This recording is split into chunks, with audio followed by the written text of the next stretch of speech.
After the FBI's raid on the former president's home and arrest in Georgia, numerous indictments and several court appearances, we're starting to see what a permanent national split looks like. Nobody wants to say it out loud, but it's true.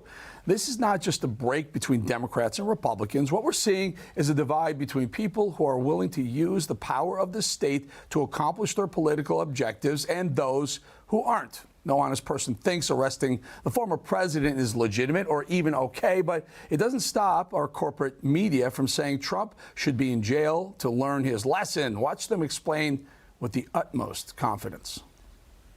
He said jail time, right? Well, look, I mean, any gag order, it's financial penalties or ultimately jail time.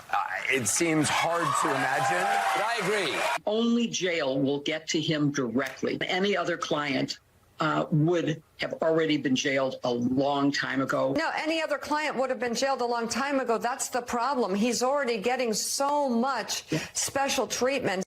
Now, put him in jail, says the media. Got it. But the ironic thing is, no Democrats had their homes raided by Trump's FBI. None were removed from elected office by judges or arrested. And few Republicans seem outraged by what's happening in our country. One man that's outraged is former advisor to President Trump and host of the Gorka reality check, Dr. Sebastian Gorka. Doctor's in the house.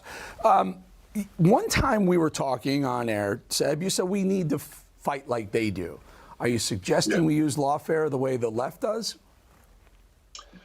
Look, I'm suggesting we stand by our values, but we have to recognize the Marquis of Queensberry rules attitude is done. I mean, they shredded the rule book. That last clip was quite stunning. I hadn't seen that before. Somebody said publicly that President Trump is receiving special treatment like no other.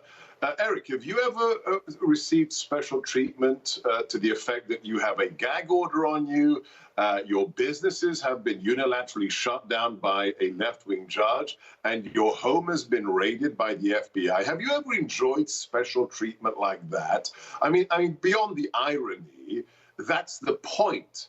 His special treatment is being politically targeted by federal and state law enforcement and rogue judges. That's what we have in America. And the idea that playing nice is the correct response to that, well, that means all of us can be targeted, and eventually the only power in America will be Democrat power. You know, I once had special treatment. I had a colonoscopy, and it was special, and I didn't like it, and I didn't want any more of it. Can we listen to Letitia James saying it's over? Listen. This case was brought simply because it was a case where individuals have engaged in a pattern and practice of fraud. And I will not sit idly by and allow anyone to subvert the law. And lastly, I will not be bullied. And so Mr. Trump is no longer here. The Donald Trump show is over.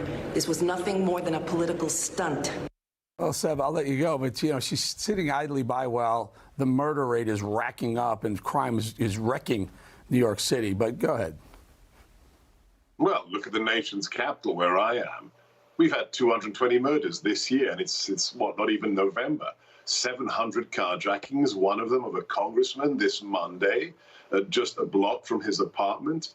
Oh, I will not see the subversion of justice. You are the subversion of justice. You embody the subversion of justice, Letitia James. This is a woman, Eric, let's remind the Newsmax audience, who, along with Alvin Bragg, actually campaigned on putting President Trump in prison. I grew up in the British system. I think it's utterly weird, it's perverse to have judges, to have prosecutors, to have sheriffs, you know, a part of the political system and elected. But the idea that you actually campaign on putting somebody in prison, that is the perversion of justice, and that's who she is. I don't know if the control room can find it. We've been showing this a lot. Letitia James is spending her time in court, and she's just staring. She's just seething, staring at the back of the Trump's head and his defense table. See if we can put it up there. But she clearly has an agenda, Sebastian.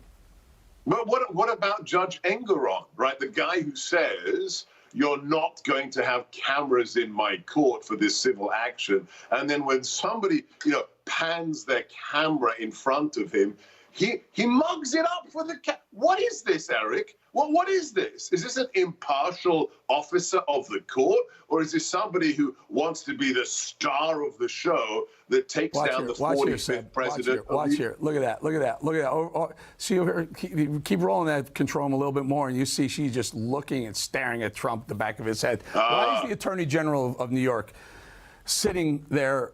Doesn't she have better things? Is she have some crime to stop? I don't know. Seb, we got to go, my friend. Good talking to you, Sebastian Gorka. Doctor is in the house. Thank you.